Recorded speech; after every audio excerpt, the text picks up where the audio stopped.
let's say you actually did the new evangelization. Okay. And let's say you have 40 people in your RCIA class. 40 people. Right? And none of them are Catholics who never, sometimes a lot of times Catholics didn't get confirmed to go to RCIA because these are all non-Catholics, baptized or unbaptized people. I can tell you for a fact that at least 15 of those 40 are going to need work from the tribunal. In today's day and age, if you round up that many, they're going to have previous marriages. Because of the sexual revolution. And divorce mentality. Divorce mentality, 1,000 things. Well, so there are people in my own parish who have been waiting to enter the church for a couple of years until we resolve their previous bonds. And then we're not alone. Again, I have a priest friend in another diocese in a huge parish where they actually were doing evangelization. And it got to the point where one of the permanent deacons, the parish he had his regular day job, as most deacons do. They had him quit his day job. The parish hired him full-time, paying him a professional salary just to deal with the tribunal work. Wow. Because they had so many cases. Yeah. And part of the time of it is you got to listen to the person. It isn't just filling out paperwork. What was going on? Why did you choose to get married? Again, a lot of my marriages from the 60s and 70s back in the day, especially on the women's behalf, they just wanted to get out of the house and away from an abusive family situation. A lot of guys, the classic one, they got their girlfriend pregnant.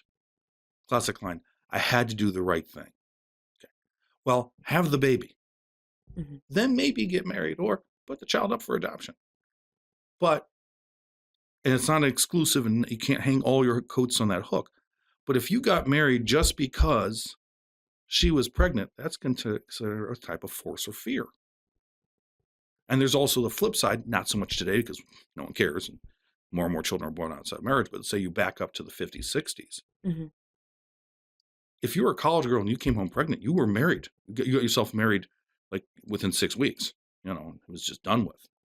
So we have to ask how free that was.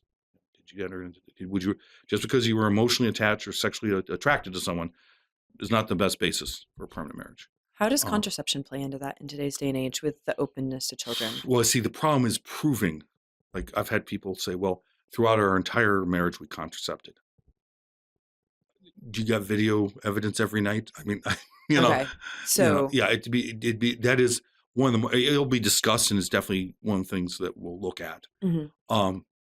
But it is that against the good of children, that rare situation I tell you, that case the guy had a vasectomy, is it's very difficult to prove. Okay. Very difficult to prove.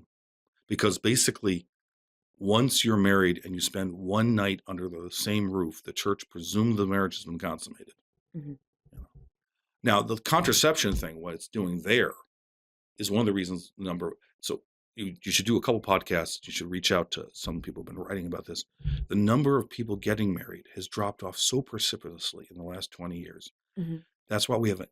If it wasn't for illegal immigration, America has a negative birth rate. Yeah. Okay. Demographic winter. Yeah. It's happening across the world right now. No one's paying attention. But why do you get married? Well, to have a family life. Why do you have a family? Well, we want to have children. Why do you have children? Because I believe and hope in the future.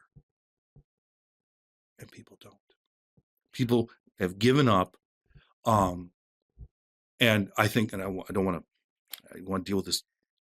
Contraception is an issue. The biggest elephant in the room, destroying men and why they're not getting married, and no one wants to talk about, is 35% of the internet. Yeah. Which is pornography. Yeah. But also 35% of the internet is Netflix. And they mirror each other. Think of the phrase that got coined several years ago. Oh, the series came out on Netflix. I'm going to binge watch it this weekend. So you're going to sit there hours watching one show after the next. What is binging? That's gluttony. That's a sin. Okay? And so, so it may not even be anything impure, but you are totally enthralled by technology. And because of I grew up as a kid in the 70s, 80s. Yeah. We still had the old computer lab when I was in college seminary, and there was these big hunking devices with little discs that carried no data by today's standards, and there were 7 channels on the television. It wasn't that we were, had higher morals in the 70s, 80s. We just had fewer temptations, okay? Now, 2 clicks, it's all out there. And so and there's been so much been written on about this, because so many men are, impaired, mentally impaired, to enter into a bond of marriage because their notion of how to relate to the opposite sex is totally messed up. And if they had an addiction to pornography that they didn't tell their spouse about when they got married, That can become grounds possibly. it can be. It's the same as like a drinking problem that she didn't know about. It's something The that she knew about. The It could've- jurisprudence on that is still emerging, Okay. but I know of cases that has been one of the key grounds.